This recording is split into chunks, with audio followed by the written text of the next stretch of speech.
Retro Hangover, supported via Patreon by listeners like you. We would especially like to thank patrons Lyle McCarnes, Ashton Ruby, Randall Quiggle, Tony G, Stud Still Smash the Milkman, Raging Demon, Katie Quigg, JC, Megan Caruso, Mast Keaton, Andrew LaGuarri, Ozzy Garcia, The Retro Vixen, Adam from The Good, the Bad, the Backlog, Lunchbox, aka The Disgruntled Gamer, Dischimera, Jenny E, Rick Firestone, Parallax Puddles, Soha, Dave Jackson, Matt, aka Stormageddon, Retro Overdrive, Van Fernal, Keith Gasper, Eric Guess, Nomad from the Retro Wildlands podcast, Ash Event, Alan Bingham, Storm Beagle, Ryan, Player One, Mike the Ref from Backbreaker Gaming, B. Ross from Super Garbage Day, Darth Emick, Low 5 Alex, Alt, Renner Dreaming, and Joel Stoneburner. Your continued engagement and generous donations are deeply appreciated.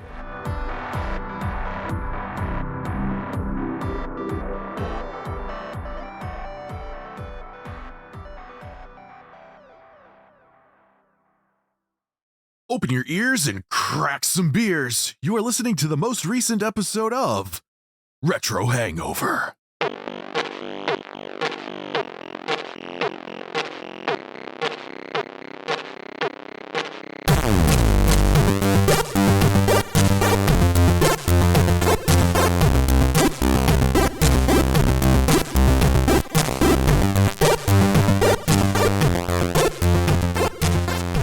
And hello, retro and classic gamers. Welcome to the podcast where we're going on down to South Park, gonna have ourselves a time. Friendly faces everywhere. Humble folks without temptation. Going on down to South Park, going to leave my woes behind. Ample parking, day or night. People spouting, howdy neighbor. Heading on up to South Park, going to see if I can't unwind. I like girls with big fat titties. I like girls with deep vaginas. So come on down to South Park and meet some friends of mine. This is Retro Hangover. I am your co-host, Chris Copleen, with special guest Adam from The Good, the Bad, and the Backlog podcast. And as always, your host, Shane, Dungeons and Nazi Dick Dragon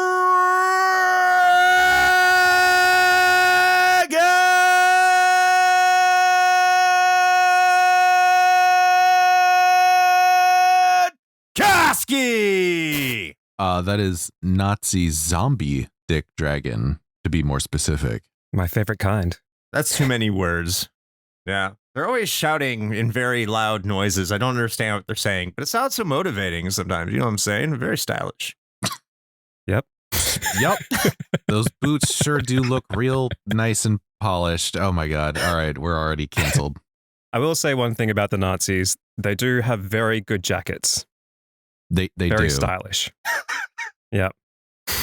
By the way, fuck Nazis. I don't think we have to say that, but fuck Nazis. Of course. Why do you have to say of course? Fuck them whichever way you want. Upside down, doggy, missionary. Fuck them however you like. They deserve a good pegging. Definitely. So definitely with the pineapple upside down.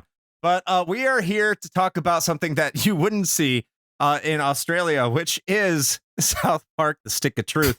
You would not see anyone getting fucked up the ass in a video game in that game. I don't know why. You're not seeing this. Adam's making a face at that. We'll talk about that, I'm sure, in a minute. But welcome to the Retro Hangover podcast. And as you have already heard, Adam from The Good, the Bad, and the Backlog, a great friend of the show, is here with us once again. And we are happy to have you on, Adam. We don't have you on often enough, I don't think, but it's always a good time when you're here. How are you doing today, man? Oh, I'm very well, thank you. And thanks for having me back. It's good to be recording with you guys again after the very successful COG 1992 and then the follow-up 96. Absolutely. Coming soon. Yes. Well, I mean, it's already on our Patreon, which you can go to right now and only pay $1 a month at patreon.com/retrohangover. and listen to all the episodes leading up to it. But we're very close to that being available on the main feed over here on Retro Hangover. That's going to be coming over in May. But hey, you can catch all that right there. And Adam's a host. Everyone's loving the episodes that Adam is doing. He's hilarious. He's very politically incorrect. And you just got to hear it to believe it, because he is incredible. Yes, I do have the best episodes. Thank you very much. I happen to agree, actually. I happen to agree. Well, I mean, it's funny for everybody else, but when I listen to it back, I'm like, fuck, I hate myself so much sometimes. We're all loving it, though. Okay, good.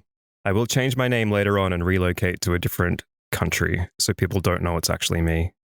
And I'll start fresh. Is it going to be Argentina? Maybe. I'll change my name to Discaimera, even though he lives somewhere else in Brazil. I think you'd be very upset if you called him Argentinian. I was like, couldn't you just go to like Perth or something? Wouldn't that just basically be like a totally different country? Yeah, probably. I could do that. What were we talking about again? Oh, yeah. Hi, guys. Thanks for having me back. South Park. South Park's great. Colorado. Yeah. I'm pretty sure Colorado is not a real place, right? That's made up for South Park. Totally. Yeah. And no one lives in Colorado. Yeah. That's just made up. It's like Darwin. Yeah, exactly. I wasn't born near there at all. No, I didn't grow up in Northern Territory. That was somebody else. But moving on, we are going to, as we always do on the show, before we get into the game du jour, we like to talk about the games that we have been playing lately. And as is tradition, we like to start out with our guest. So, Adam, what have you been playing lately? I actually have something good to talk about with what I've been playing lately, something enthusiastic that isn't just related to my podcast. And that is, I've been playing Bravely Second and Layer on the 3DS, because I picked up again after 2, 3, maybe 4 years of downtime, because I did like 27 hours in the original game. Oh, sorry, not the original game, in the last time I picked it up. And then now I've put in an additional 15 hours of just level grinding in the last 3 or 4 days, and it's hooked me again. I am so addicted to the battle system in Bravely Second and the OG Bravely Default, which is like my 4th most played game on the 3DS, according to my activity logs, and I had 85 hours in that game. I'm really excited to be playing it again. Merkerger. I think what I took away from that is that Bravely Second came out at least 4 years ago already, and my concept of time is extremely warped. I think it's been out a lot longer than that. I just put it down 4 years ago, because I also take a very long time to get to games, so that might be it. 2014, something? 10 years ago? No, it might be 10 years ago, yeah. Yeah. I haven't even played Bravely Default yet. Yeah, Bravely Default 2 came out like 3 or 4 years ago. Yeah. No, wait, that's not right. Wait, that came out when I was living in the western suburbs, which was probably 7 to 8 years ago. At least that's the last time I played it. I don't know. I've lost all track of the concept of time. Point is, I like that game, and I'm enjoying playing it again. But the battle system here is incredible, and I like Final Fantasy V, so there's that. It's so good. If you like level grinding, you can lose yourself for hours upon hours upon hours of just level grinding. And I know that probably turns a lot of people off, but I've mastered a bunch of jobs in that game, and it's been the most satisfying thing in my life this year. I thought that was just a definitive statement. You're like, that is literally the highlight of my entire existence. So far, 2024. I mean, yeah. Well, how about yourself, Shane? What's defining your existence at the moment? Pain. In terms of gaming. Oh, okay. Gaming. Let's see. I think I might have mentioned this on the last episode. I don't recall if I did. I think I briefly brought it up, but I'm fully willing to admit that I have been putting in a lot of time in Diablo Immortal lately. I got back into that. It's a good game, actually. There's a really good core of a game there, and if you took away all of the totally heinous microtransactions orbiting around said core of that game, I think the narrative around it would be much, much different, because it is from a pure gameplay perspective, it is actually a lot of fun. It's essentially Diablo 3, but on a mobile device. It plays really well. It's super smooth. The story itself is actually pretty good as far as the main campaign goes. It includes a lot of extra gameplay modes too. Like, I was actually just talking to Chris about this today. Right now, one of the limited time events that I think cycles every so often is called Survivor's Bane. That's what it is. It is basically Vampire Survivors in Diablo. Like, it is a mini game thing where your character is just you're playing Vampire Survivors, and it's actually a lot of fun. And which also makes me wonder, like, why the hell Diablo 4 can't pull their shit together. But that's a different discussion. But yeah, so I mean, that's actually been a lot of my time has just been playing through on a fresh character. I've been playing the new Blood Knight class, which is a lot of fun. Other than that, well, if you happen, here's another shameless plug, but if you happen to check out our Twitch streams on Sunday nights at 9 p.m. Eastern time, then you may have caught me playing a little Final Fantasy 14, I mean, rather. Yeah, there's so many of them. I don't remember which one is which. Yeah. FF14, the other MMO, not 11. Having a pretty good time with that too. I'd played it a while back, several years ago. I'd played a white mage up until around level 40 something, but then fell off of it. But at the behest of some of our stalwart patrons in the Discord, I decided to jump back in again. And turns out that's still a pretty good game. So yeah, I'd like to get some more time in on that. But honestly, I think it's really those two. I haven't been doing much else besides that. So that's taken up my time. But what about you, Chris? You're usually the one that's got a more more varied selection of games that you're playing at any given time. So I feel like your story is more interesting.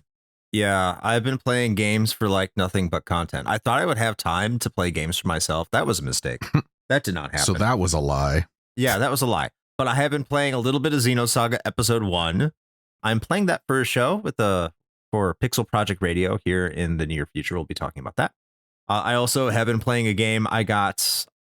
What is it? I got from Josh Koval, and I'll be talking about it on the Still Loading podcast. I'm gonna hold that one close because I don't want to divulge if I've got like a game from him or what game that is. So just be on the lookout over at Still Loading podcast. I'm going to be over there for that. Needless to say, it's a JRPG. I'll talk about that when that episode debuts here on the show, and more what I think about that.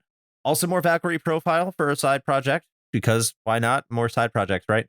And Lisa the Painful, which technically is for our review crew, which is part of our Discord. I've been playing. I beat that one. That was a nice little game. I'm probably going to do a rapid fire review for it. I don't think I understood it in terms of its story and its plot, or it didn't just reach me as does a lot of people, but the gameplay's fun. Once you learn what the game wants you to do, and the game it gets there. The beginning, it's like one of those reverse Final Fantasy 13s. Actually, no, it's not, because Final Fantasy 13 kind of sucks for the first 20 hours. So like it's like that, but like really abridged, because once you get through the first couple hours, it gets a lot better. But I had a good time with Lisa the Painful, and I think that if you have the opportunity to pick that up cheap, I think you should go do so. I was favorable on it, and it's one of those games that a lot of hipsters really, really like. So if you're a hipster, go check out Lisa the Painful. You will enjoy it. Or if you just like good gameplay in RPGs, yeah, go check that out too. You'll enjoy that as well. I think that concludes all the games that we've been playing lately. I know I just sound like a giant shill for all the content I've been playing games for, which is unfortunate, because hopefully one day I'll play a game for me and only me. I look forward to that day. Probably will never happen because I'm such a content slut. So Shane, yes, I think it's time to get into the brief history of our game du jour, which is South Park: The Stick of Truth, which, yeah, everybody is 10 years old this year. Hi. Yay. So why don't you give us a brief history of South Park: The Stick of Truth?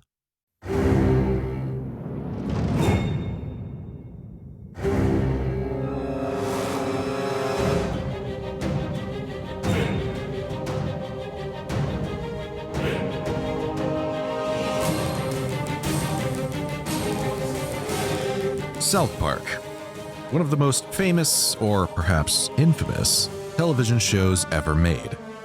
Premiering in August of 1997, the animated show is known for its edgy and controversial humor, always pushing the boundaries of what is and is not acceptable, and willing to savagely attack any and all subjects with dark and often politically incorrect humor.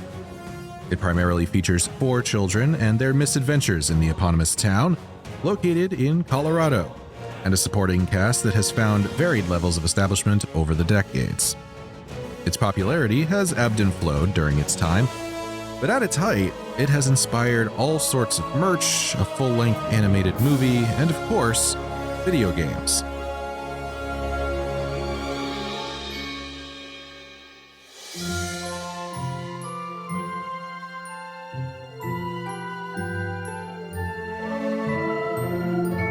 For the first decade plus of its existence, considerably bad video games. Seeing titles across the N64, PS1, and Dreamcast, South Park games had generally been received poorly. Whether it be a first-person shooter, a trivia party game, or a kart racer, critics and gamers alike found the games to be of poor quality. Joining the waves of understandably disappointed fans were the series creators themselves, Matt Stone and Trey Parker. In 2009, Stone and Parker had decided to take more of an active role in making the next South Park video game. Previously, they had just left the game production entirely up to the developers. To fix this, they would approach Obsidian Entertainment, who at this point was known for Star Wars Knights of the Old Republic 2 and would mostly be known soon for Fallout New Vegas.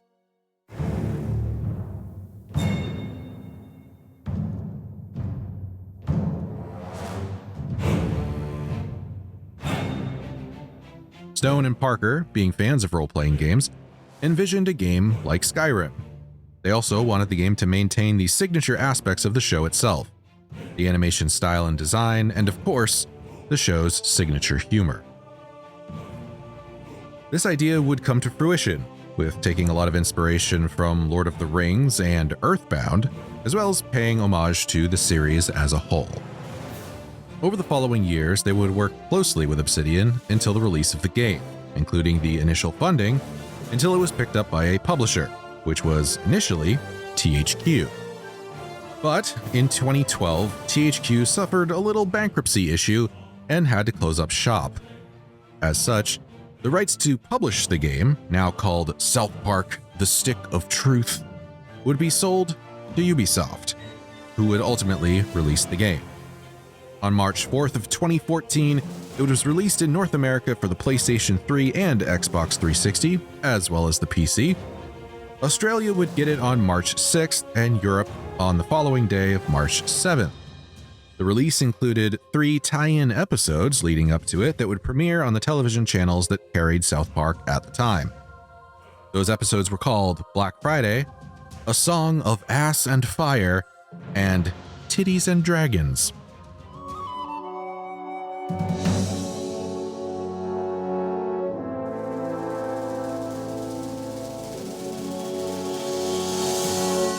The game had been delayed from several 2013 release dates, mostly because Germany and Australia wanted to remove any reference to Nazis in their region. This resulted in heavy censorship in almost all releases of the game outside of North America, with the only exception being the Windows version in certain select countries. Even with the controversy, something the franchise is certainly no stranger to, the game was received well by both critics and consumers. Critics gave the game an 85 out of 100 in aggregate, according to Metacritic, calling it one of the best video game adaptations of its source material ever created.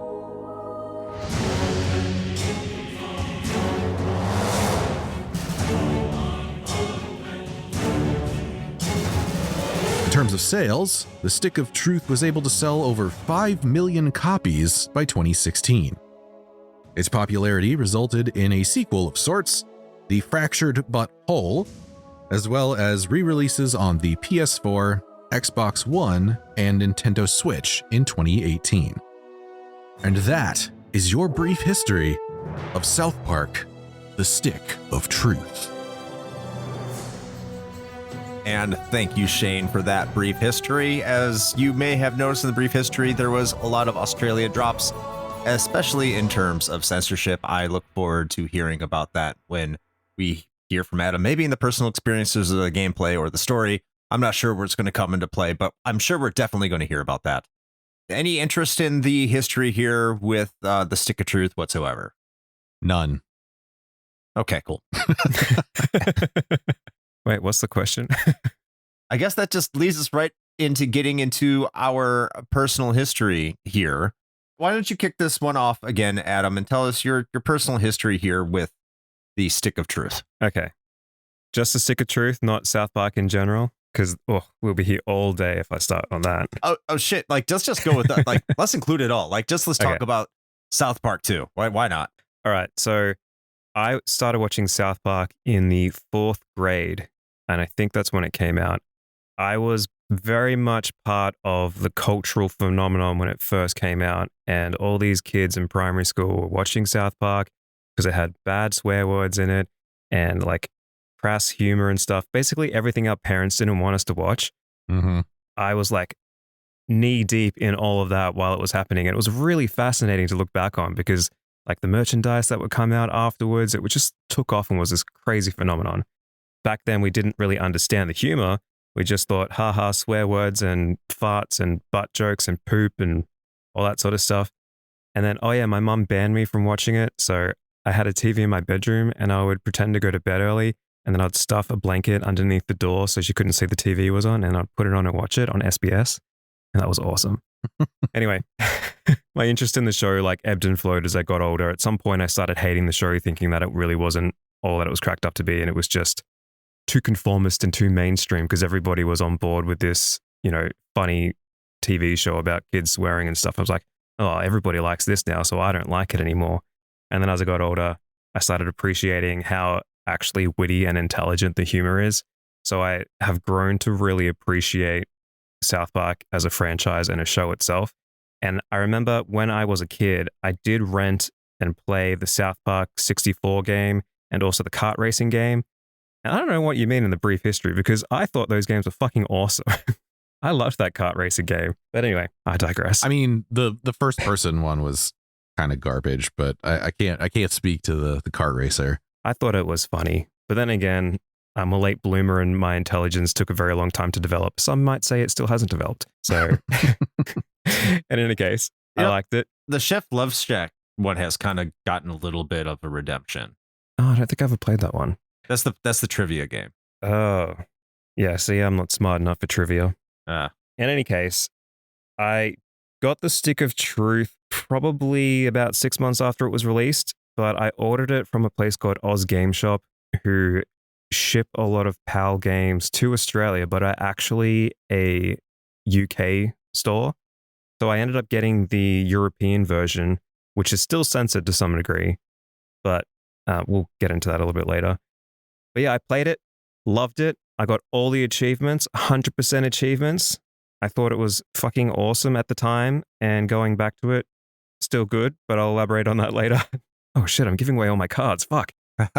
Yeah, no, it was good. I enjoyed it a lot, although I wouldn't really call myself like a massive South Park fan. I watch the show every once in a while, but I've definitely dropped off from being a consistent watcher. So there's a lot of things that I've missed in the 27 plus seasons of the show or whatever it is now. But I do enjoy going back. Like even today, I just watched a few more episodes of the show. I'm like, oh, I love this. And I really respect how they make an episode so quickly and they turn it around so quickly, especially like in the 2016 election, how they were doing the whole Hillary versus Trump thing. And they were able to make episodes so quickly based on the results and blah, blah, blah. So yeah, I appreciate their hustle. Trey and Matt, last names. Matt Stone and Trey Parker. Trey Parker and Matt Stone. That's it. These people with last names. Next. Shane, how about you give us your take here next? Sure. Yeah. Let's see. My history with South Park. So I don't remember when I first started watching it. I don't think it was right away, like in 97 or whatever when it came out. But part of that also had to do with the fact that I know I've talked about this before on the show, but for some reason, my parents didn't have an issue with me being exposed to like violent content, which is part of the reason that I was probably the only weird child that had Terminator 2 action figures that I played with regularly. So that unpack that one. but they did not like crude humor. So apparently that was the line. So like they did not want me watching like Beavis and Butthead or even The Simpsons for quite a while, and certainly not South Park. So that was one of those that I probably didn't really start watching till a little bit later. I'm not going to say that I definitely didn't see some episodes of it at like friends' houses or something like that, because you know how that goes. But yeah, I once I started watching it, like actually I don't have them anymore, but I had several of the first seasons like on those DVD collections. I really did like the show, and I probably still would. I haven't watched it in years, like at least a decade plus at this point. I feel like I kind of catch the more important episodes, right? Like the Warcraft episode. Like I made sure to go and watch that one because it was fantastic and also very relevant to me. So yeah, I'm sure it's still real good. And I do like Adam said, I really do appreciate the wit that goes behind the writing. Like if you look beyond the dick jokes or whatever. Actually, I feel like this could be a narrative for our show. At least I hope. But if you look beyond the dick jokes, mayhap there may be some intelligence somewhere in there. Please. Yeah. So at any rate, that's kind of my history with the show itself. I also remember when the movie came out, I think I was old enough at that point that my parents kind of didn't care. So I watched that movie so many times, I actually had the whole thing memorized, for the record. But anyway, the game itself, I believe I picked that up. I'm actually looking at my Steam list right now because I wanted to see if I could remember when I played this. So I last played it on March 25th of 2015, actually, which is crazy because that's almost exactly 9 years ago. So there you go, or something like that. Yeah.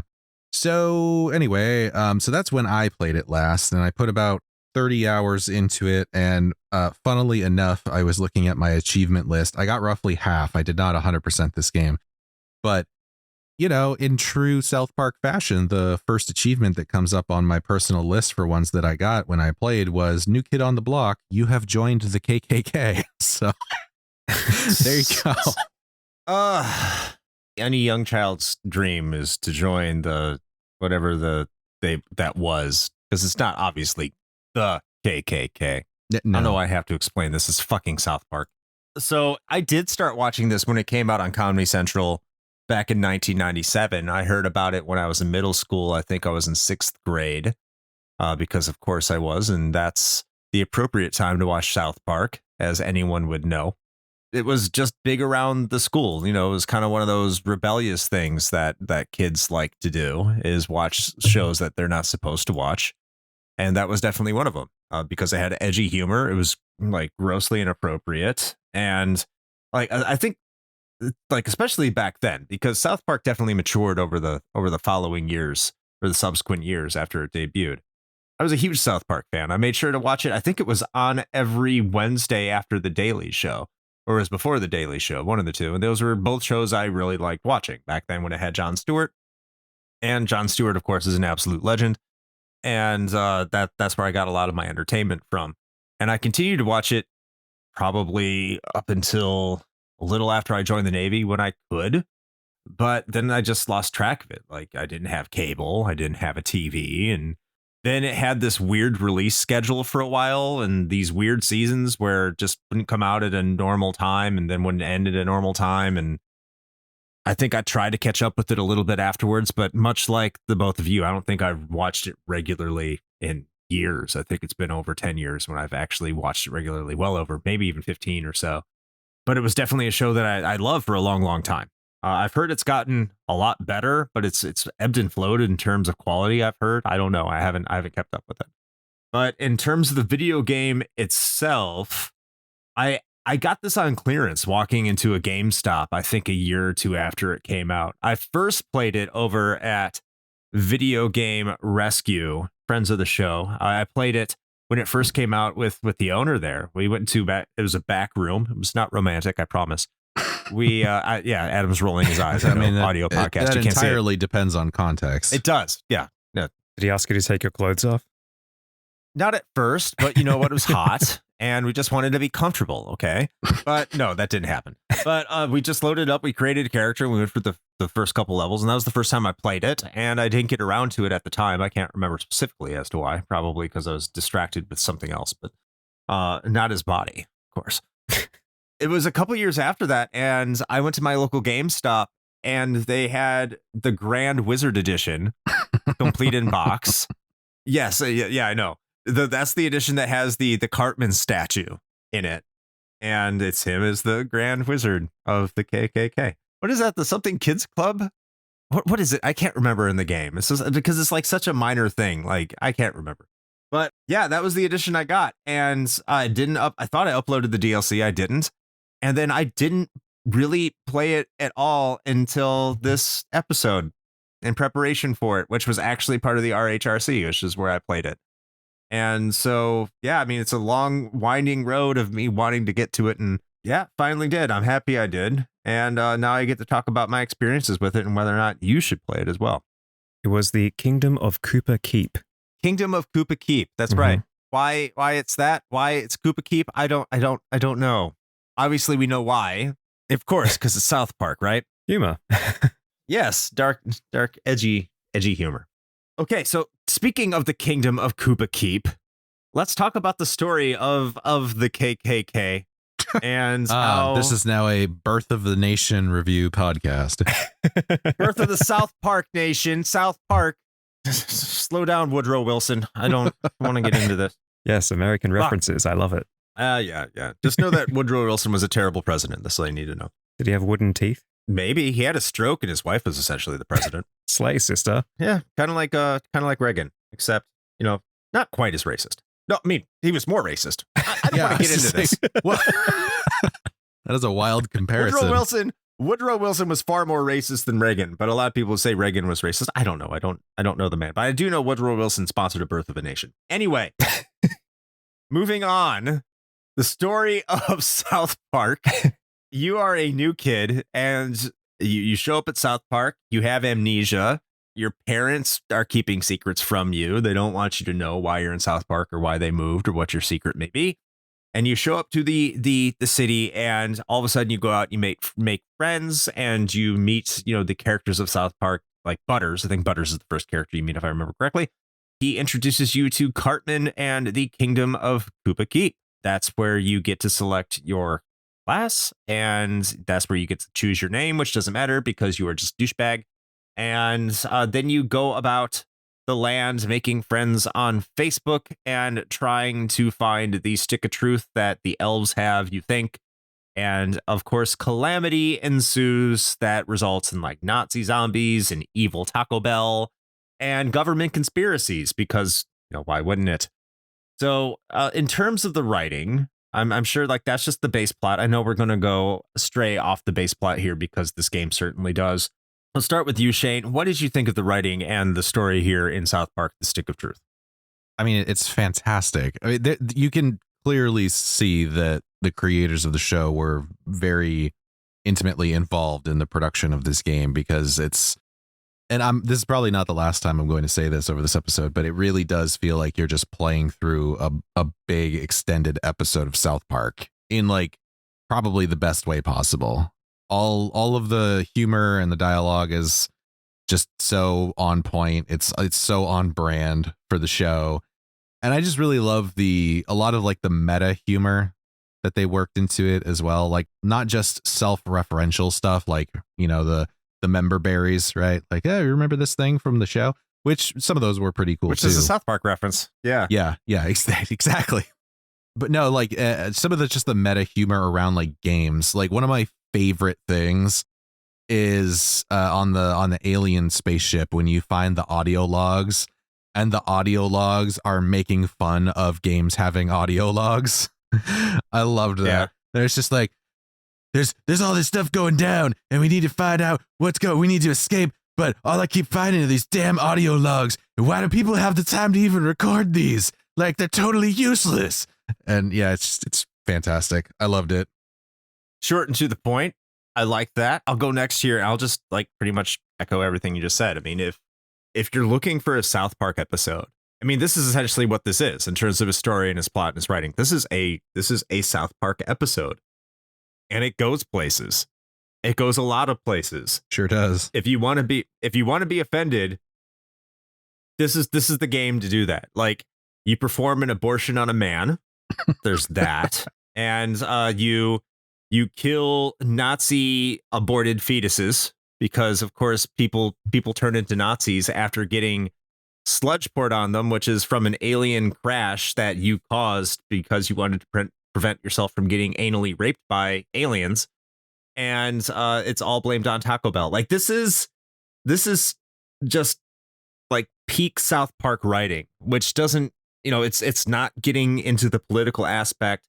It's just really good satire of everything else that really defines Americana to like the nth degree. And it's very savage in its approach. It makes fun of, religion, as the show had, which is very self-referential, as you put out. It makes fun of cultural references. It makes fun of racial references. Like, it just at the very beginning when you're trying to go find Token and all the like wrong political humor that you get in that scene in and of itself. Like, that's there crawling up Mr. Slave's ass Mr. Slave, and finding everything there, and just like there's finding all the ghosts of the animals from the show with Mr. Lemmy Winks. Yes.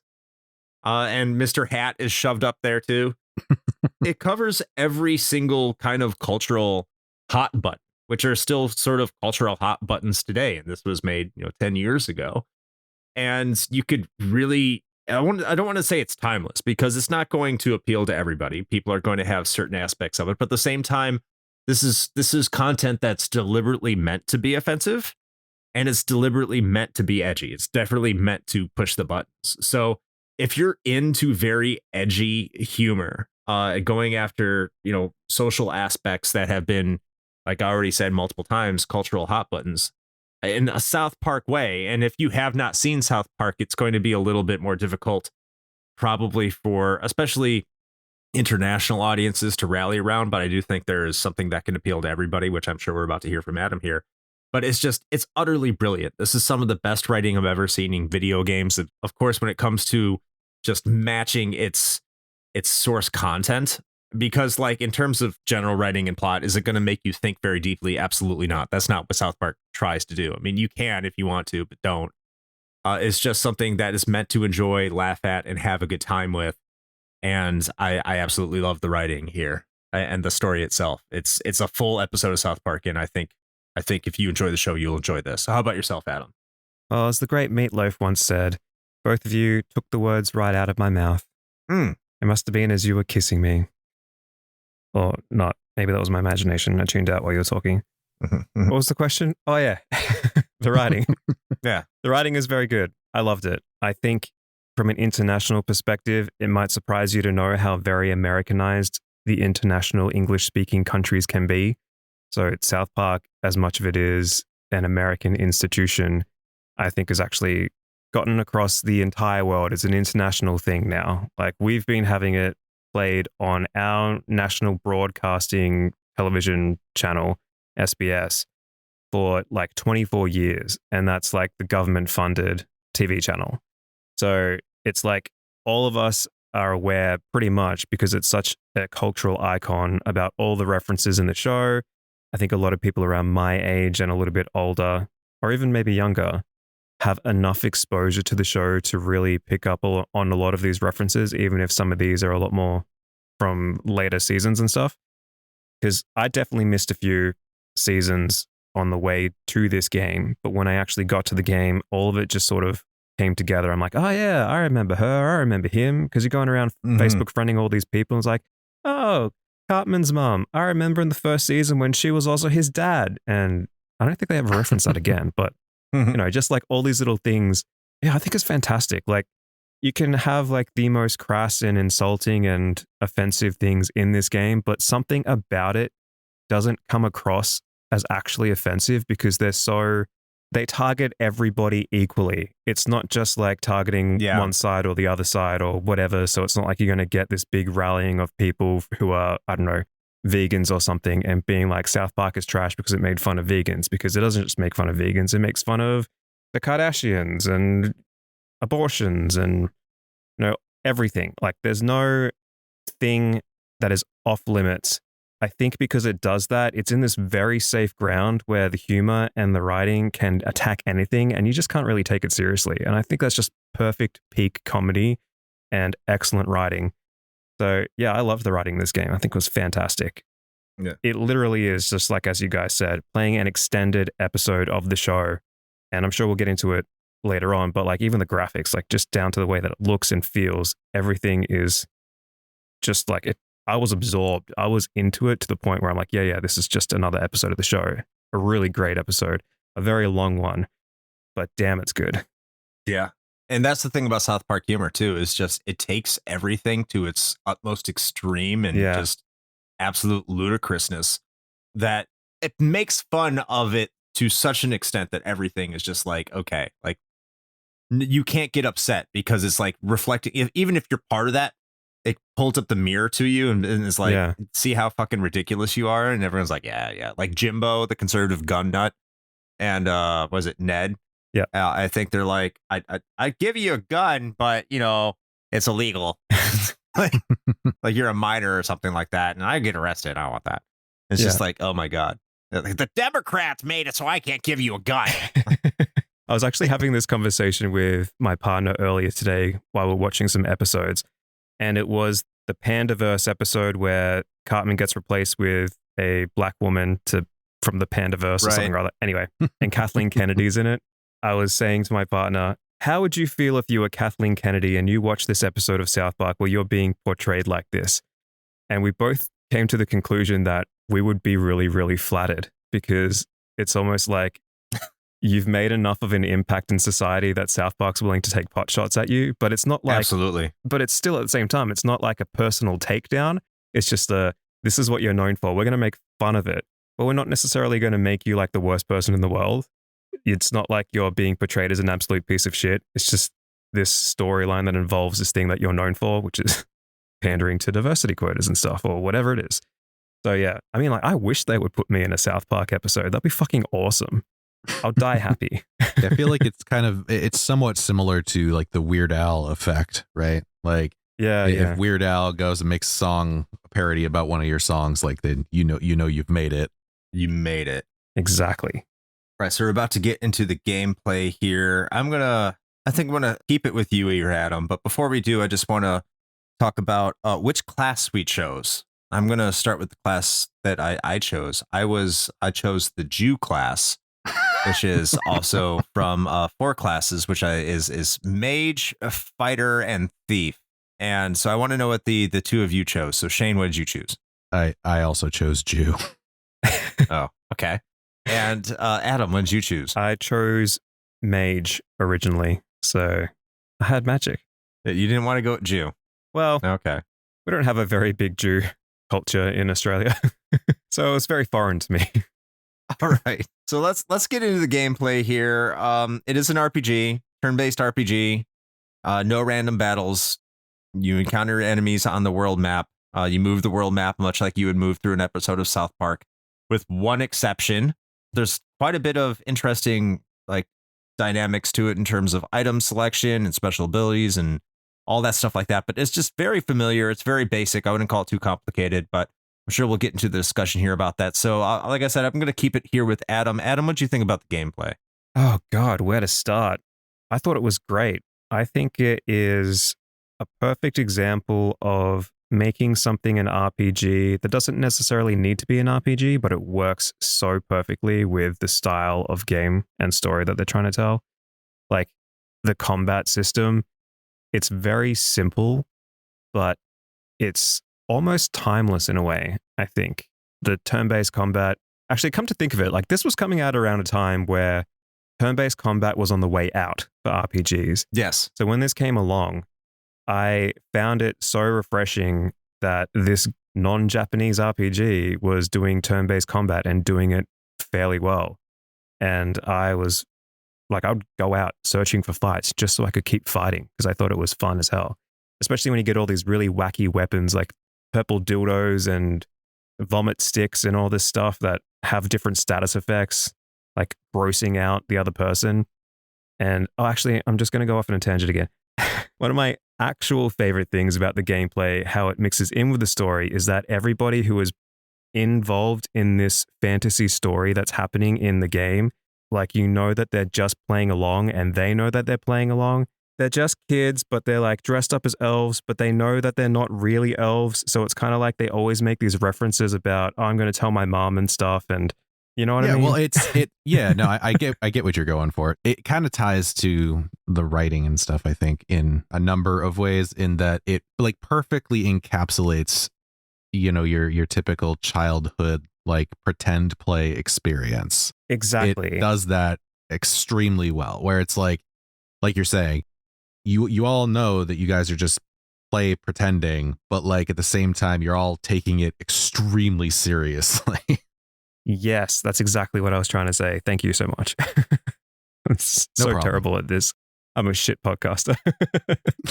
that actually, like in the reference in the brief history, that's something that kind of came from Earthbound. Mm-hmm. Because they were saying that the inspiration from Earthbound was, hey, you start out as a kid that goes fights in like birds and mice and stuff like that. And it's just like stupid things that you're pretending to fight out in the wilderness. And then by the end of the game, you're facing literal space mutants. And they're like, well, that's what we wanted South Park: The Stick of Truth to be. That you start out like just pretending and then like play fighting, everything like that. But by the end of the game, you're like fighting government agents and robots and shit. So like, well, not robots so much, but like bigger deals. It's like the end of the earth is at the center of it. And you're just fighting literal rats at the beginning of the game. Yeah. And that's kind of the difference maker there. Right. The thing I love about that is that you have this element of fantasy storytelling and fantasy like RPG gameplay with the combat and stuff. But then you're also just doing some things that are actually really mundane, like just friending people on Facebook. There was something so satisfying to me about just going around and chatting with all of these townspeople, a lot of characters that you see from the show, some that I don't recognize at all, but you're just becoming friends with them on Facebook. And you're like, this is so true to life. I love this. Maybe I'll dress up as an elf or a wizard and go out and make friends with people and add them to Facebook and then beat up rats with vomit sticks. Yeah, so let us know how that goes, by the way. I think I'll probably be institutionalized, but I'll give it a crack. Next. Yeah, I would have to agree with a lot of what you're saying about the gameplay. And what I like about it is that it's really easy to get into, and it's rather intuitive. And actually it's probably easier than a lot of people that would initially think about getting into it. You can only have 2 people in your party at one time. You can swap them out, and you have various party members. So your party members, they change throughout the game, but you can have Butters, Cartman, Kyle, Kenny, Stan, and I always forget his name. It's the guy who always stutters. Oh, Jimmy. The guy with Jimmy the Bard. Yeah. Jimmy the Bard. And they all have different abilities, class abilities and stuff like that. But one thing that you can do is every single round you can use an item without penalty, which is like insane to me. And each one of your special abilities can do a lot of status effects, which, you know, this is something I hear a lot from people who are like hesitant on modern JRPGs or just JRPGs in general, is you have all these status effect abilities that are supposed to do things and they never really do anything against the enemies you want them to do it to. In South Park: The Stick of Truth, you have all these debuffs that you can do that actually matter. I don't know if it was like that for the Sorcerer, but a lot of the special effects for the Jew class caused a lot of debuffs. Like it would cause bleed effect, and bleed effect would cause an enemy to take damage afterwards. Or like you had the 4 plagues. You want to summon the plagues of the Old Testament from Egypt on them, and they would like put all various status effects on them. Or if you're a Jew class, you're stronger against Nazis. Your Jew abilities are stronger against them. So like everything would have like a cause and effect. Not to mention your weapons could have buffs on them through special abilities and items that you could put on them, or special perks you get from making friends on Facebook, or you can upgrade your abilities every single time you gain a level. So like there's ways you could really make your character super like amazingly powerful within the game and just start to breeze through it, especially starting in the second half. It just becomes like second nature, especially if you know what you're doing, because you have this limit called like pique. That's your like MP. It's called pique. They don't really make a joke about that, I don't think, unfortunately, because it's right for it. It's too obvious. Yeah. Yeah. Way too obvious. Yeah. If you put your attacks right, and they have timed attacks, not like annoyingly like Super Mario RPG. I know I'm going to take some heat for that one, but like the timed attacks aren't nearly as they're really easy to pull off.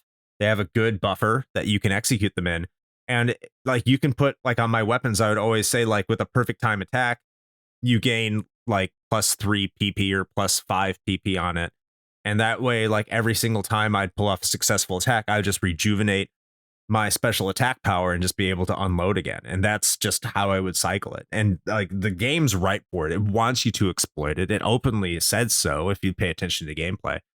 And like there's so many things about it. Again, just playing the Jew class, like it ties into the South Park humor, because like the South Park humor for the Jew class is the more they suffer, the more powerful they become, which is like typical South Park stuff, right? And it's just like, why the fuck are they doing this? And every single time you upgrade your character, like they become more and more with it, like their equipment, they get their base equipment, which changes your character's appearance. You'll get it automatically. There's times when like, oh, you are now like a level 3 Jew, and then like it becomes more and more stereotypical. Like the gameplay ties into the South Park offensive humor to a T, and it really complements each other. And it's just one of those things that I just think is once again brilliant. And if you're a fan of South Park, you really appreciate it. What about yourself, Shane? Yeah, I'm not sure if I could say too much more that won't just be sort of echoing, I think, what the two of you have said, but yeah, it's surprisingly deep and complex. Like you wouldn't necessarily expect that from, you know, a licensed game like this or what have you, but knowing who's behind it, right? You've got Obsidian working on this thing, so you know that they've got the chops to do it. And I think that in conjunction with having that, you know, very close involvement from, you know, the show's producers really, really makes a huge difference. I really appreciated the gameplay. I am a fan of good turn-based combat. I will say that this for me is definitely the best of both worlds, in that I have gone on record as saying that I'm not the biggest fan of random encounters. I think they are annoying, and I generally do not like them in my RPGs, which makes going back and playing the older ones painful sometimes. But this does not have that, as Chris mentioned, so I really appreciated that. I like having that agency of like choosing to enter the battle when I want to, and the mechanics that are present, as Chris went into pretty good detail there, opens up a lot of possibilities. There are a lot of different ways that you can approach, you know, your gameplay, or how you're going to build out your party, or what sort of strategies you're going to employ. And it is, with a little bit of, you know, legwork, it is actually pretty easy to just make yourself totally busted, but that's okay. Like, as you said, the game kind of wants you to do that. As a result, it's a lot of fun. So I genuinely enjoy the gameplay. There was something else I wanted to, and just as a sort of side note, you know, in true South Park fashion, I really do have to appreciate the fact that your quote end quote spell casting ability is just you farting on people. Oh yeah. That's a big mechanic of the game is farting. Mm-hmm. And the environmental effects. I mean, the environmental effects in this game we should probably get into as well, because that's a key part in navigating around certain situations. Yeah. Also, I love that there's an achievement for farting on the dead Nazi zombie fetus. That's in the achievement is something, I think it's called like Gone Too Far or something like that. Yeah, in terms of the environmental effects, you can play this game almost like a stealth game in a lot of ways, because like with those farts, you have various different farts that you can get throughout the game. You know, they're taught to you by Terrence and Phillip, because of course. Randy Marsh, who makes a tremendous appearance in this game, I think. Yeah. I don't know if this was around the time he had become a major player in the series, because now he is. Like, he definitely is a major character with South Park, from what I understand. Mm-hmm. Like, he teaches you how to do a fart. And of course, what's the number one rule? Never fart on somebody's balls. That's right. Never fart on somebody's balls. So you get all these abilities. And what they can do is, once you learn how to appropriately utilize your farts, is that instead of fighting the enemies on the world map, is that you can kill them before even meeting them, which still nets you that experience. There's multiple ways on how to approach a situation within the environment, which, you know, is surprising for a game that has, a really fun combat system that they would go to that extent, which I do definitely appreciate. There's also the ability to use your teammates in certain situational conditions that you can summon them, and they do things on the world map that can make your traversal easier. Sometimes it's mandatory. I think most of the time it's mandatory when you use them. And in fact, if you don't, they'll keep like yelling at you and saying, I can do this, I can do this, I can do this. Shut the fuck up. I don't want you to. But that you have to. Butters does it a lot where you have to heal certain situations, heal certain characters, or you have Kenny that can flash. Is it his boobs? Because it's Princess Kenny. Is it his or her boobs? I don't know. It's boobs. Yes. Their boobs. Princess Kenny flashes their boobs at characters. And of course, these fourth graders want to grab Princess Kenny's tits, which is an entirely different box to unpack there. But that's something that you can do. I don't really remember what the other characters do. I don't think it was really all that remarkable. Those were the two that really stuck out. But just what you could do in the environment on top of the gameplay. There's just so many different layers to this game that, like you said, Shane, is surprisingly deep outside of the battle system. Mm-hmm. Another thing I want to ask about is what do you guys think of Canada? Oh, I thought that was fantastic. Like the fact that That was so good. the fact that like the running gag for that is just that, they're behind the times and they're low tech and everything. And then their entire section is just all like 8-bit is just great. It's straight up Dragon Quest. Yeah. Well, and the fact that like also they just claiming that there's like, the whole like there's one road to Canada, the one road through Canada. So like the entirety of Canada is just like this small overworld map with all of the major cities like 10 steps away from each other. And the Canada is playing the entire time. Yeah, I mean, of course. Yeah. Yeah. Not to mention that somehow Colorado in this universe connects directly to Canada. Yeah, I mean, why not? Why not? Yeah. Makes sense to me. I'm sure it does. I love that level because I was not expecting it whatsoever when I first played this game. And it was right at a part where I'd spent almost all night getting through the game. And then I just wound up in Canada and I was just about ready to go to bed. I'm like, oh my God, this is old school RPG now. So I stayed up for like another 3 or 4 hours playing. And then I think the sun rose. So I have very fond memories of that place. Well, don't we all have fond memories of Canada? I have never been there. Who gives a fuck about Canada? I love you, Canada. No, I was just going to say, talking about the overworld map just reminded me of just the general games map. I love the fact that you can basically roam. This is really kind of the first time that, or at least the first time that it's done well, let's say that, where you can just roam around the town of South Park. Like you can go to all the places that you recognize from the show, see all of the people you would expect to see. Let's just poke around pretty much anywhere and everywhere you want. Going into like the other kids' like bedrooms and like looking in their closet is where you can see like a lot of the referential stuff. Like you go to Butter's room or whatever and see like his supervillain costume hanging in the closet and like a bunch of other cool stuff like that. So if you're a fan of the show, like there's so much for you in this. Having that like overworld map of the town and being able to kind of just go wherever, man, it's so much fun. Like there's so much content in there too that it's crazy. Like you can spend, I think, well, like I said, my playtime was roughly, what did I say, like 30 hours or so, but I think you could reasonably spend even more than that if you really wanted to explore every nook and cranny and like 100% everything. I think I saw somewhere in a video that Trey Parker and Matt Stone had never actually made a map or really thought out the locations in South Park before until they had to do this game. And then they actually like sat down and were like, all right, who lives where? And let's create an actual map of this town. And so I think once they did that, they've just sort of incorporated that in future seasons and stuff and be like, all right, we have a better idea of the geography of South Park. And yeah, I just think it's really cool that this game forced them to actually create their own map and figure out where all the residents really live. I also think that that's hilarious that they just never considered that before. Yeah. There's no reason to. Yeah. I like that Timmy's your fast travel. Yes. For those who don't know, Timmy is the character in the wheelchair. He is, I don't even know the politically correct term. He's mentally handicapped, I guess. God, I don't even know what he's got, but all I remember is in early high school years, there was a lot of very offensive imitating of Timmy. Oh, yes. Of course. Yeah. Yeah. Mm-hmm. Yeah. there is a word I would say when I was much younger that I'm not sure we could say anymore on the interwebs. So I'm just going to say it's that word. If you can put it in your head, it's that one.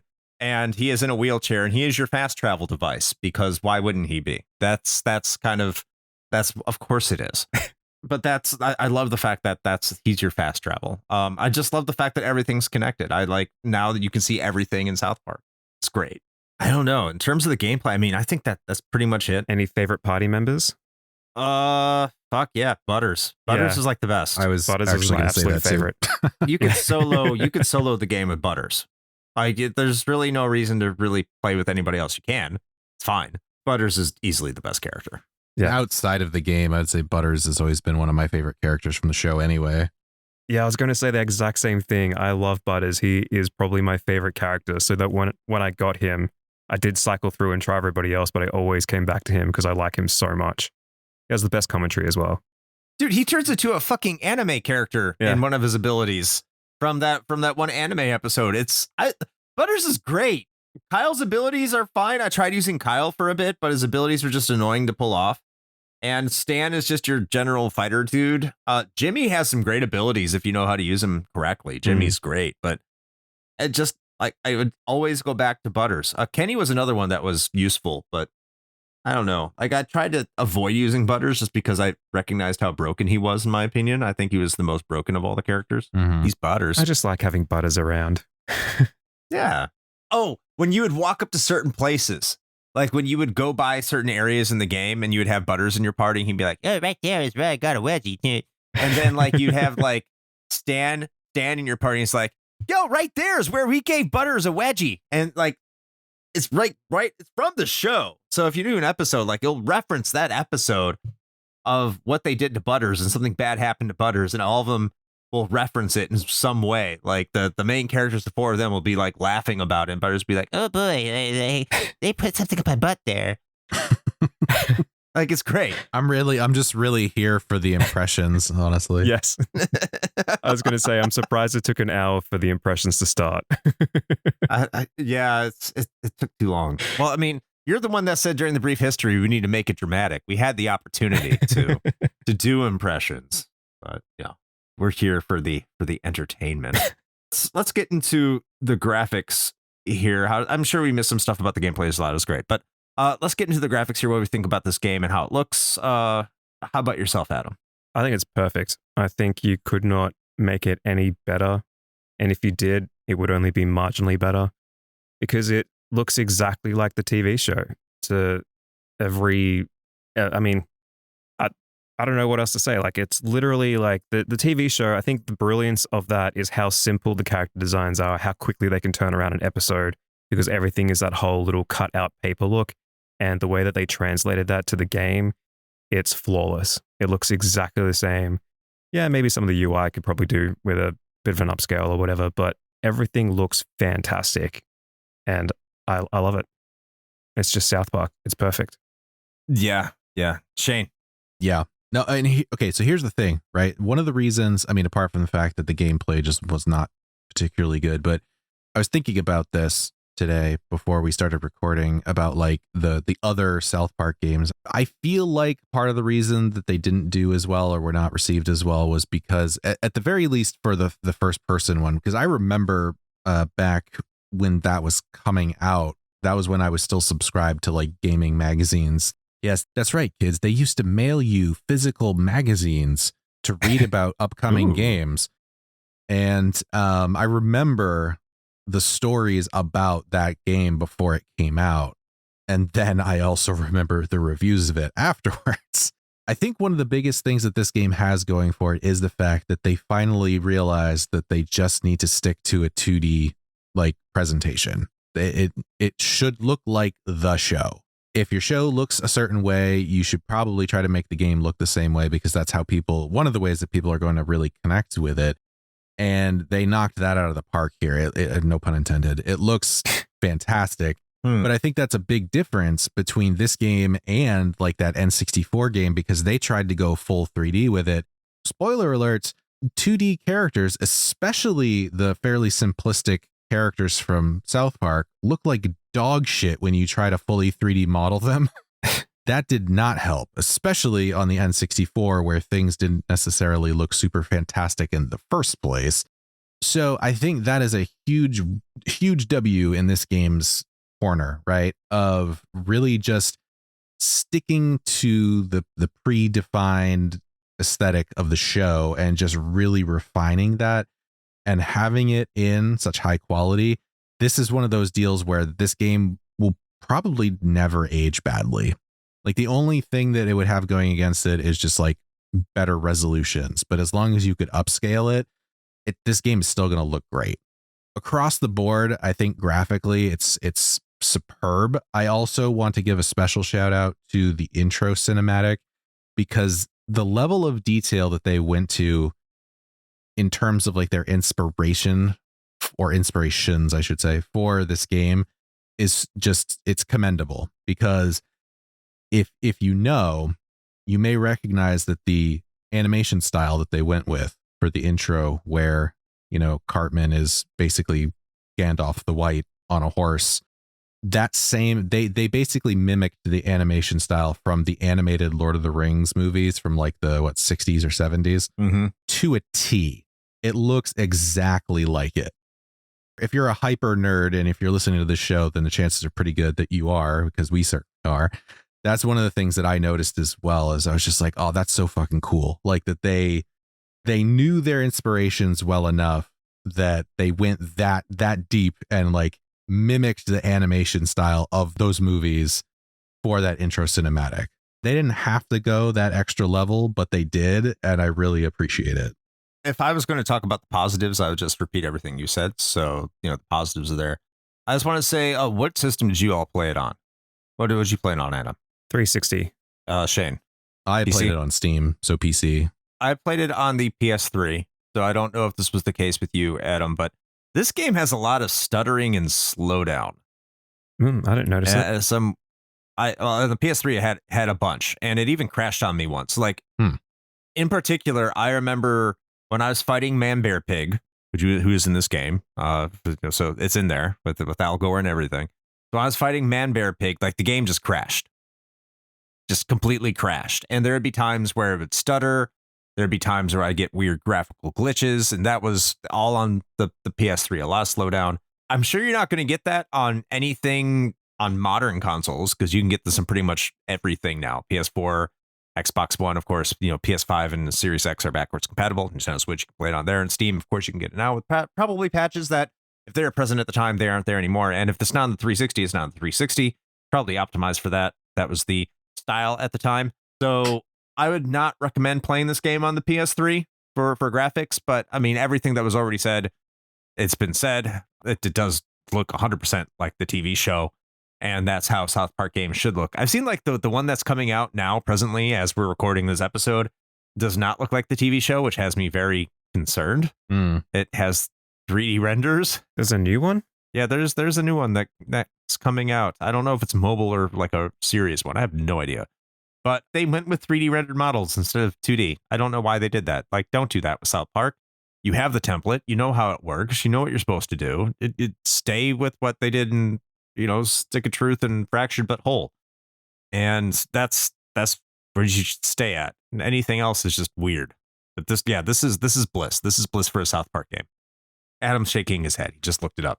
Oh, I'm so disappointed, because one of my closing thoughts was going to be, if they continue this graphic style in every new South Park game and continue the same similar formula, I will continue to buy every single South Park game that comes out. And these trailers and these screenshots look terrible.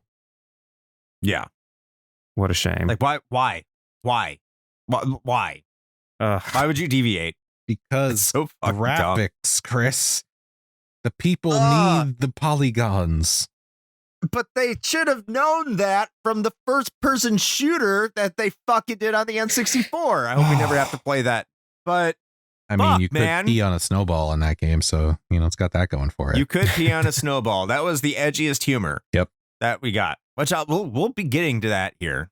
That was the first time I saw snow. Well, yeah. I mean, it doesn't snow in Australia. I mean, there's plenty of piss, though. Yeah. We just throw handfuls of piss. It's not solid. Very skilled in that way. Yeah. And you call it Tui's. Yeah. So moving on to music. 4X and VB. 4X VB. Victoria Bitta. So getting into the sound design of this game, I'll kick this one off. It sounds like South Park. The voice acting is perfect. It's probably all the same voice actors. Even the new characters sound like typical South Park I characters. mean, that's because like the majority of the voice acting cast is literally just It's Matt and yeah. Trey. Yeah, that's true. That's who they are. I think that's all I have to say. It sounds like fucking South Park. It does everything that you want from us. This is a fucking South Park episode, okay? What do you want more? Do you want me to say? The music sounds like it's from South Park. The characters sound like from South Park because it is South Park. It is an episode. There. I don't know what else you guys have to add, but I'm going to kick it over to Adam. Adam, what do you have to say about the sound design? I actually think the soundtrack is fantastic. Yes. Like, I can't remember ever hearing this type of music in South Park itself because they've definitely gone with like the whole Elder Scrolls, Dungeons and Dragons inspiration stuff. And the soundtracks that they came up with to accompany that with all the little vocal stylings and stuff, I think some of it has like Cartman's voice in it, chanting something or does. other. Yeah, all that stuff sounds fucking awesome. I thought it was really, really cool. And it made me immediately think of Skyrim. And I felt like I was on an epic quest. Yeah, I thought it was excellent.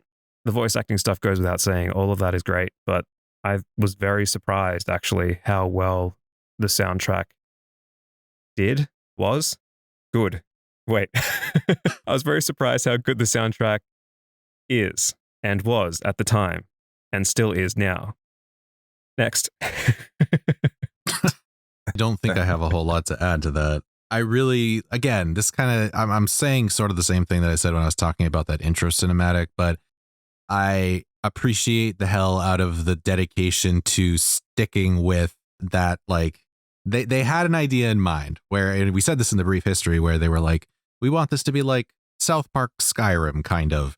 They really stuck with that. I mean, hell, even the like title track for Stick of Truth is just 100% a ripoff of like the Dragonborn song from Skyrim.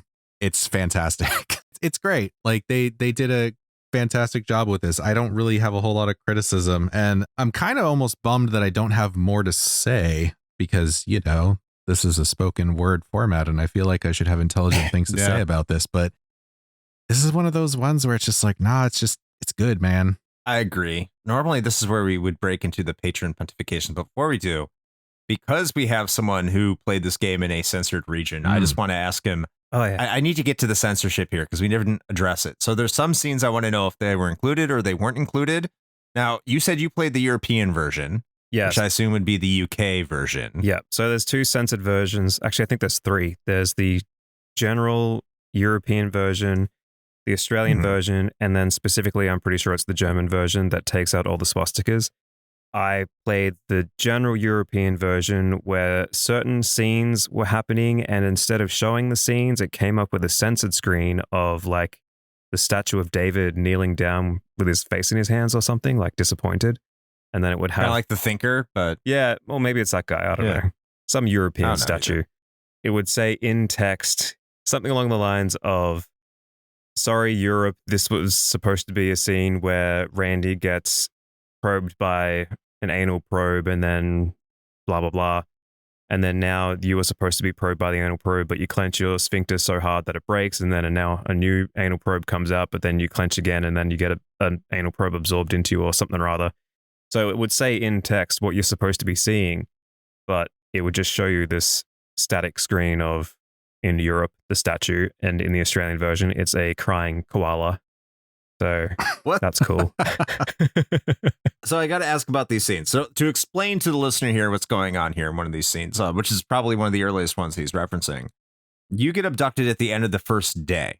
I think there's, 5 days? At the end of the first day, you get abducted by aliens, and it's a reference to the very first episode of South Park where everyone gets anal probes and they get satellites out their ass, which actually becomes a gameplay mechanic. And so you can teleport between things. But there is a gameplay mechanic that is involved in this where you have to save yourself and save Randy. Do they just like cut that out? Yeah, it says basically describes the scene as it happens, and then something along the lines of now you are free and you have to save Randy or whatever. And then when you come back to the game, you're just standing there. From a certain point, I understand. Yeah. Because it's like a 4-year-old getting like, they keep changing drill bits to try and jam this thing up this kid's ass. Yeah. So I can understand why that'd be slightly offensive, right? Or not like allowed, I guess, in certain countries. But Right. like there's a mini game mechanic to it. So that's odd. I think it's because it's interactive, they had to censor it. That's weird. Further to that, like that whole section in the spaceship where you press a bunch of switches and then Randy ends up getting accidentally probed more and more, that Yeah. cuts back to another static screen and says, you've just pressed the button, and Randy gets probed again, blah, blah, blah. And then every single time you hit one of those switches, you get another censored screen. I think that's it. And then the next one is when you perform an adoption. Fuck. When you perform an It's abortion. a form of an adoption, I guess. I mean, When you perform an abortion on Randy, that cuts to another censored screen, and that whole interactive mini game of sucking his balls up and stuff is cut. I had to look this up afterwards to find out what actually happened. what? Yeah, so Yeah, because that's a critical mechanic at the end of the game that you have to use. I think it's cut at the end as well. They cut it at the end of the game too. So I think so. do you get to go up Mr. Slave's ass? Oh yeah, we don't have a problem with that. That's acceptable. So you get to see your parents fucking too. Oh yes, absolutely, So and that was fun. seeing your parents fuck, okay. Going up a man's ass and seeing cum and Mr. Hat and gerbils Yeah. is okay. But seeing a man take a probe up the ass is a little much. I don't know. Interacting with an anal probe potentially and watching somebody else get anal probe. I don't know. I think it's because it's. Yeah, actually, that is quite strange now that I think about it. Because, yeah, you'd full on see your parents fucking, and yet Randy taking basically a dildo up the ass is a problem. I don't know. But the abortion stuff, that I can totally see that being a problem because you literally have to perform it yourself. So I'm like, yeah. You don't actually perform the abortion. He's just like Well, pretending to. it's the insinuation that you're aborting something. Wait a minute. It's not even on a woman. implication. It's not No. even on a woman. What the fuck, Europe? No. What the fuck, Australia? Yeah. Yeah, so I don't know. But at the time when it happened and I saw the censored screens, I was like, oh, that's really disappointing. But I just moved on with my life and continued playing and enjoying the game. So it's a shame. But if you buy the American version, or actually I think the Steam version is fully uncensored. So it doesn't matter if you're in Australia or not. You probably just play that version. In Germany, it's not uncensored because fuck Germany. Yeah, well, Germany is, as far as I'm aware, the only one that takes out the swastikas. So I think the brief history said Australia did that as well. I'm pretty sure it's not the case. But then again, I did play the Europe one.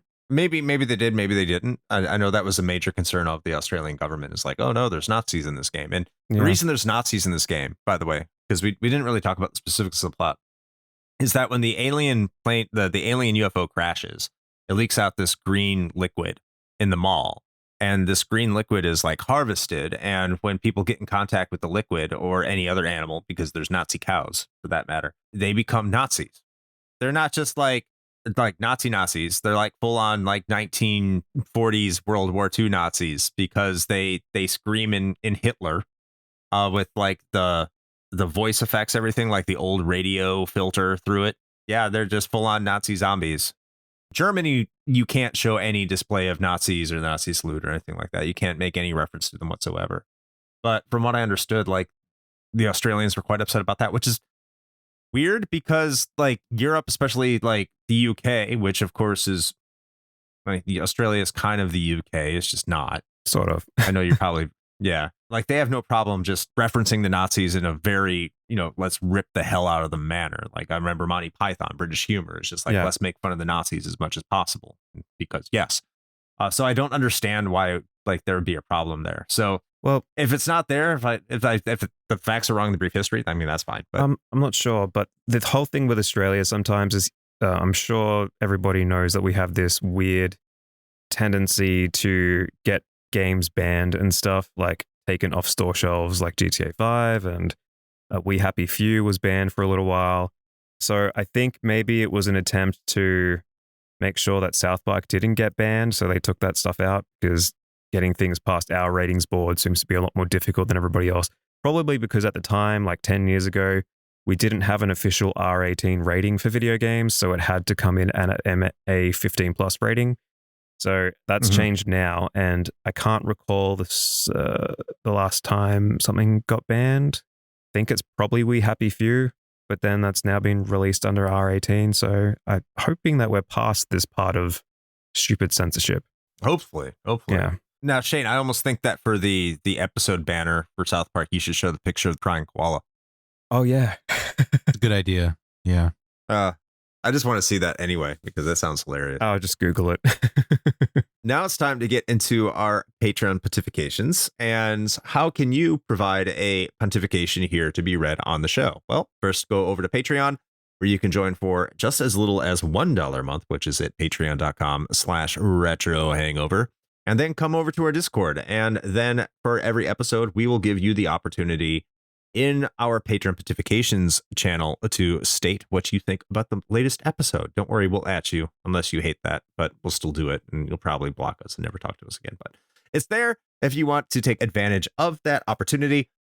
Much like our first patron today, which is Captain N, who is from that backwater country of Dragon Quest for the NES, country of Canada. He is also from the Retrotopia podcast. And Captain N says, "You have to love how the cel-shaded graphics complement the style of the show perfectly. The tie-in episodes with Black Friday and the battle between Xbox and PlayStation was an allegory for how Chris and Shane coexist show to show, if you say so. I get into the details of the game, but I will say it stands tall in the mountain of RPGs that come before it. It's what gaming should be.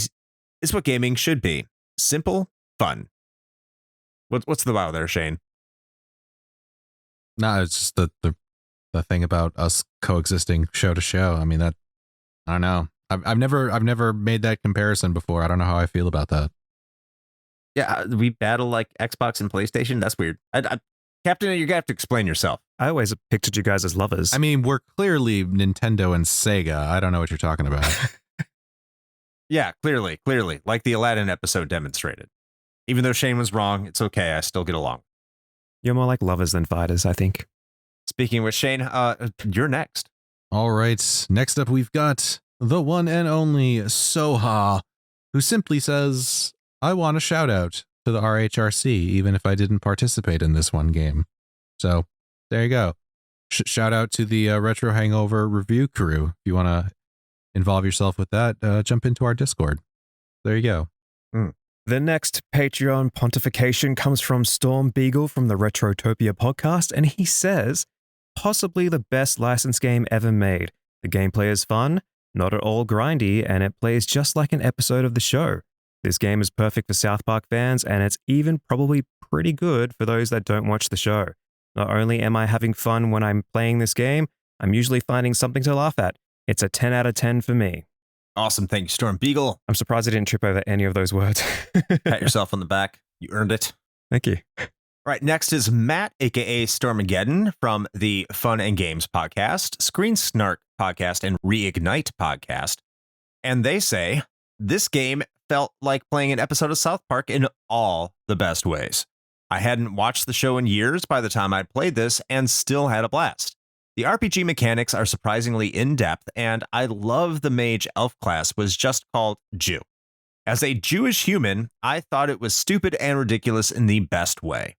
It's been quite a few years since I've played, but have very fond memories. There are a couple of jokes that haven't aged particularly well, but beyond that, it was good fun." Thank you, Matt. Yes, and next we have Alt, who says, "South Park, the Stick of Truth is something magical. We don't get many licensed console game experiences anymore, let alone good ones. I'd put this up there with Kingdom Hearts, Simpsons Hit and Run, and MVC in terms of great licensed games. You're basically playing an episode with a bunch of Easter eggs tossed in that don't detract from the experience at all. You get some hilarious things like fighting gnomes while your parents raw dog it and you have to dodge a nutsack. That's true. I don't think we've had a game do something crude like that since Conker's Bad Fur Day, or maybe Postal. Anyway, It's a fantastic time. It has some slight issues with balance, I think, but some of the side quests, like the Mongolians one, are peak South Park to me. Fucking Mongolians. I didn't grow up watching the show, and the humor is still hit or miss with me ultimately, but it's a good game, and I hope we one day get another one. I do have to say the Mongolian ones is pretty divisive. I have heard people say they like that or they hate that. That's one of the things that people have said have not aged well. I don't know. I grew up with Shitty Walk, so yeah, there's that. Yeah. I'm not even going to do the voice or we're going to get canceled. Anyway, go to the next one. Nope. Let's move on. All right, the next one comes from Lunchbox, aka the Disgruntled Gamer, and he says, "Son of a bitch. Okay, I'll play this game. This will be a placeholder if I can get to this game. I have always wanted to play this. Something always comes up and fucks up the timeline. I bought this and its sequel physically, so this will be updated. Thank you." It was not Spoiler, it was not. Yeah, it was almost like a haiku.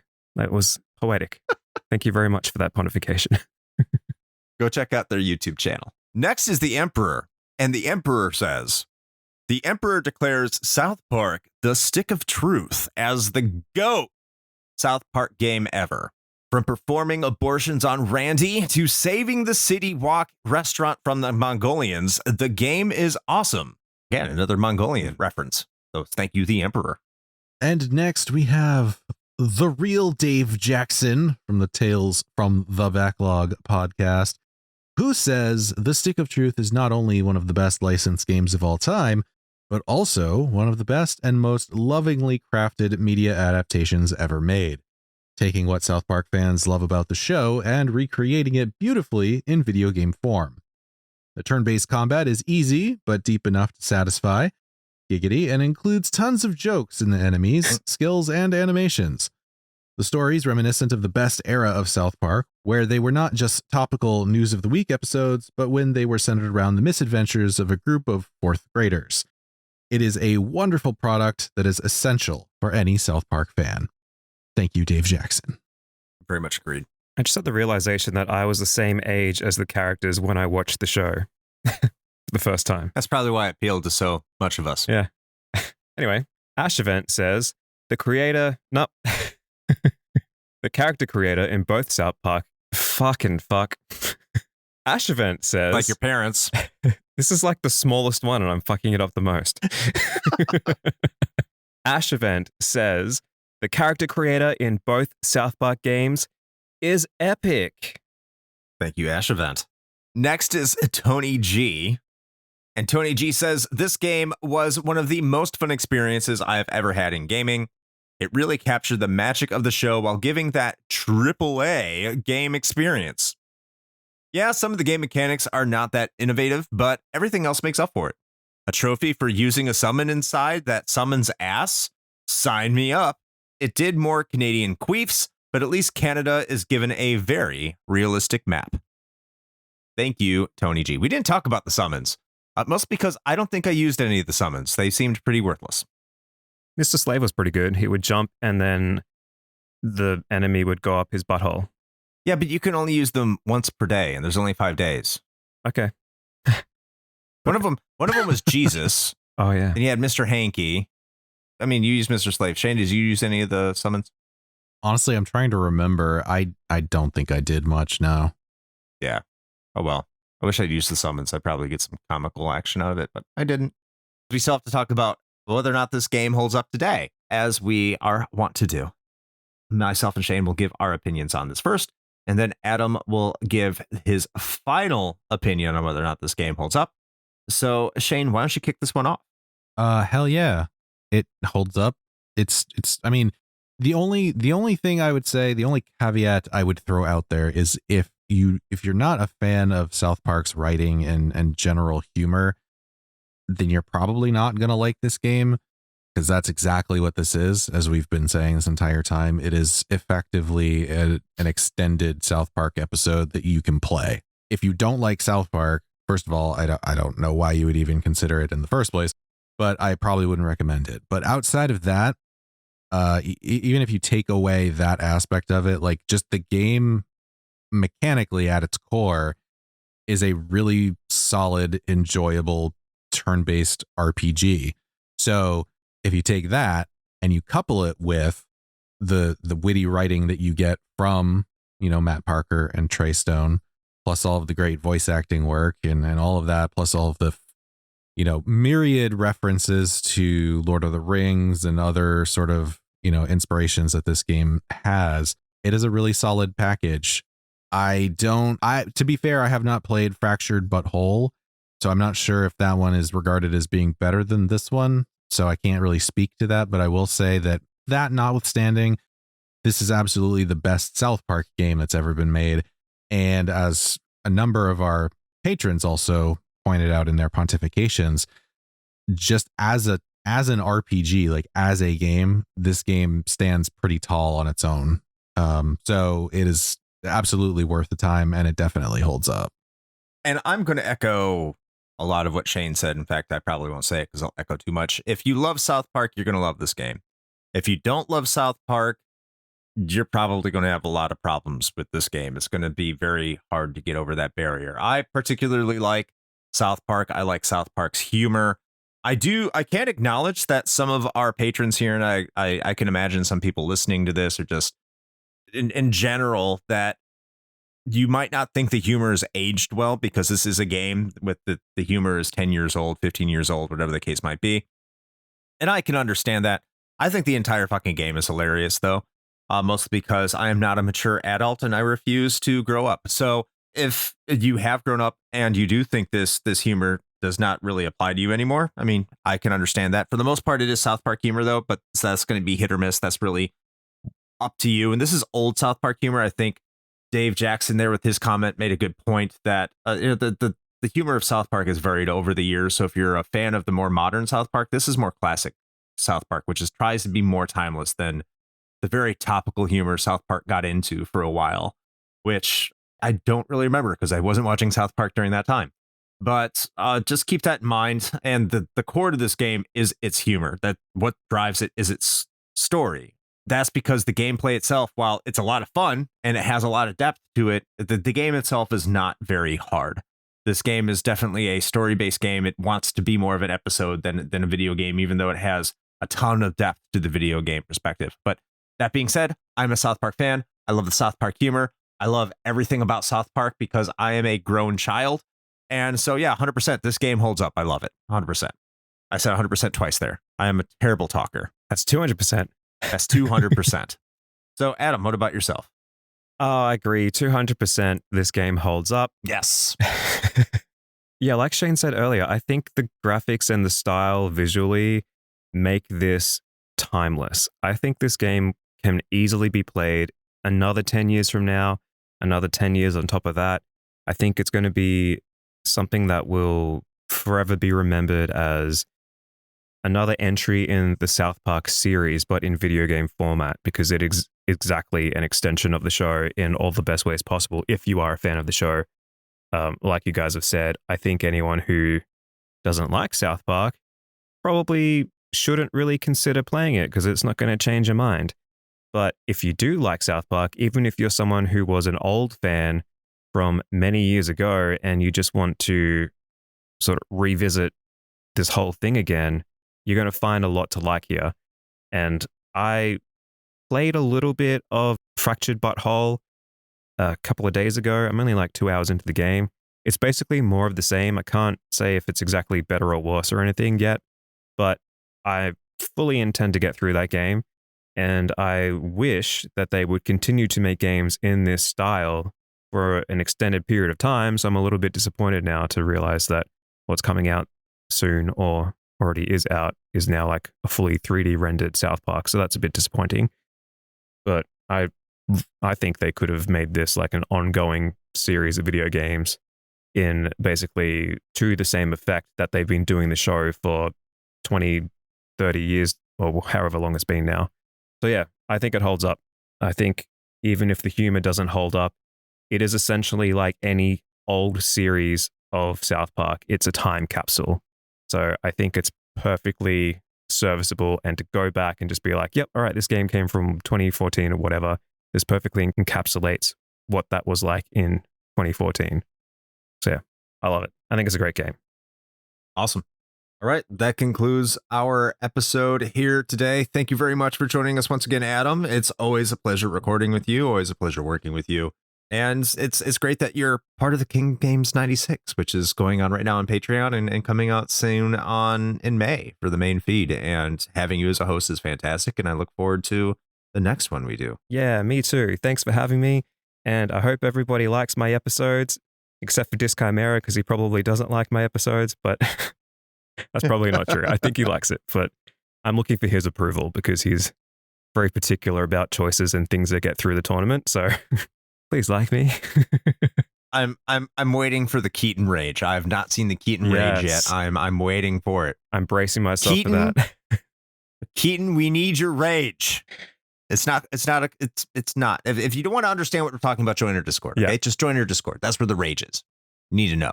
Give it however many months it takes for King of Games to come out, and you'll know exactly what we're talking about.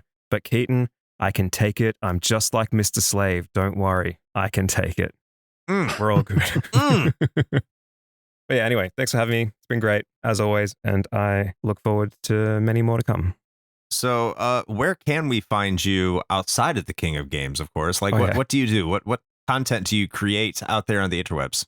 Yeah, specifically, like where is your address? Oh, okay. Yes, let's dox you. I live at Unit 3/25 Big Puss Lane in the suburb of Fat Ass McGee in the country. Are you saying pussy in bio? Yeah. Whatever. I don't know.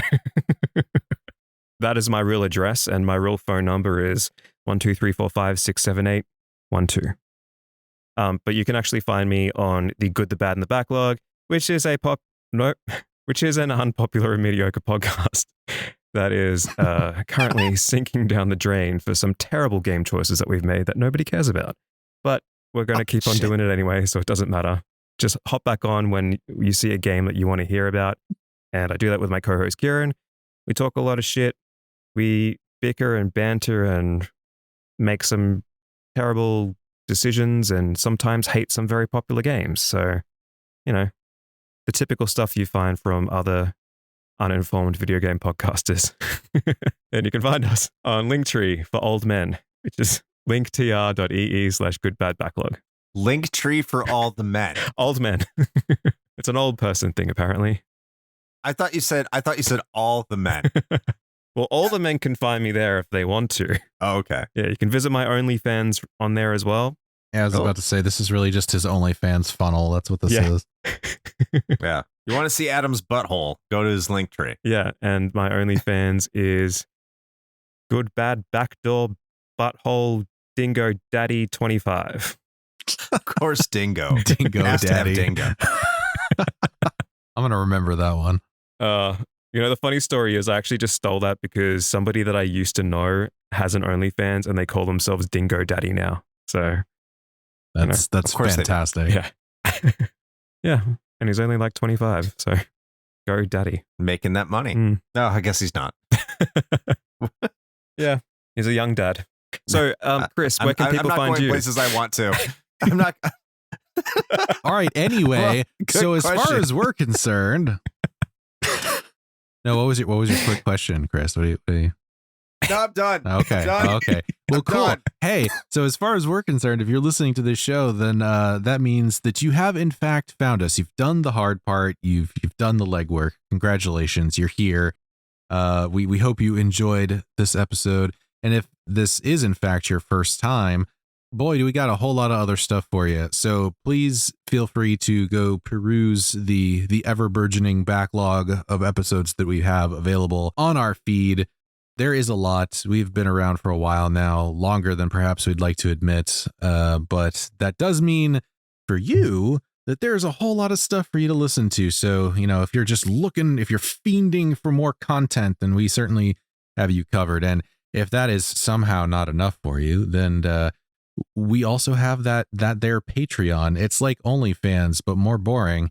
And you can go over there and check out all of the bonus audio content that we have available, which is also just so much. It's like what do we got? Like every 2 weeks minimum, we have new stuff coming out over there. So If you want to check that out, as well as participate in, some of the things we got going on in the Discord, specifically for the patrons, like, voting on flight topics or those sorts of things. As Chris mentioned, I think at the beginning of the show, you can get in on that action for as little as $1 a month.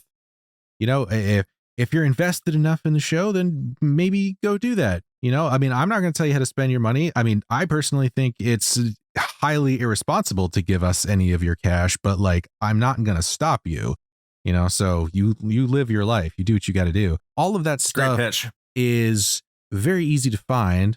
And we did that for you. So you're welcome. You can go to our link tree, which apparently is the old man thing to do these days, but we do have one.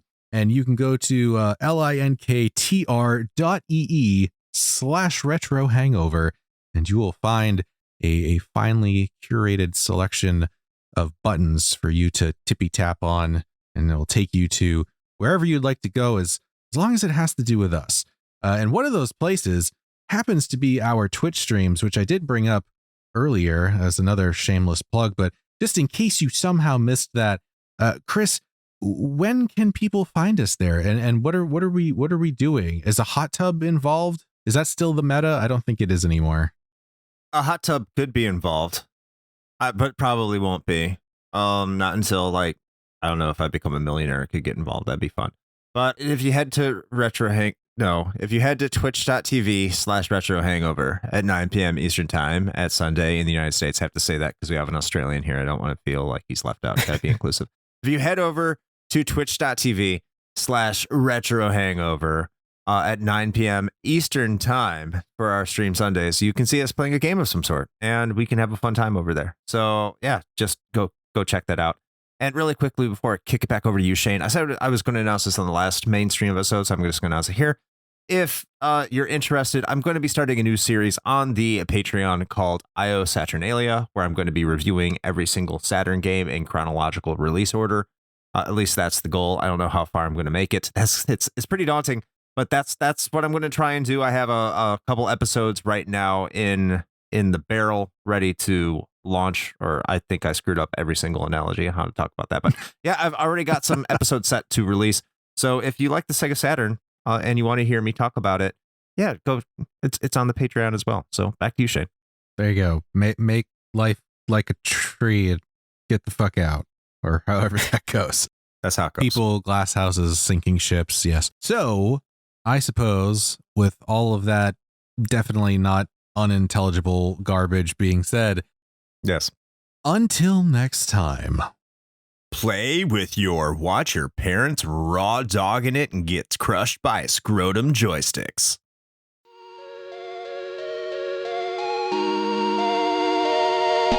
Shane here with a quick message.